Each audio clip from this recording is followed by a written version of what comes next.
kamar da yadda na faɗa ne, na ce ko kai sabon zuwa ne kaka damu, kaka ce an shiga gabanka, a'a mu dai burinmu fatanmu shine duk wanda ya zo ya iya in Allah ya so ya yarda. In kai sabon shigowa ne muna da wayansu ɓangare daban, wayannan ɓangarorin mun bar su ne saboda sabbin mutane waɗanda suke zuwa. A wannan ɓangaren za a sa su, za a koya musu gaisuwa da sauransu. Insha Allahu za ka ji daɗin kasancewa da mu saboda abin da ya kawo ka in Allah ya yarda ba za ka yi wannan kukan ba. Insha Allahu muna godiya. Kuma saboda ƙarin bayani akwai lambobinmu nan za ku iya ku tuntuɓe mu a kowane lokaci muna nan za mu amsa muku.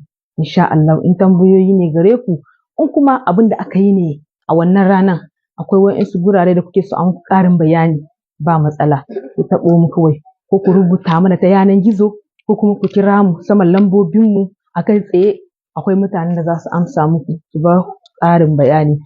Mu dai mu fata Allah ya kai mu ranar Lahadi mai zuwa insha Allahu in mai sama mai ƙasa ya yarda a ƙarfe 4:30 mu haɗu a filinmu mai albarka mu ci gaba. Muna godiya da ƙaunar da kuke mana da kuma amanar da kuka ba mu.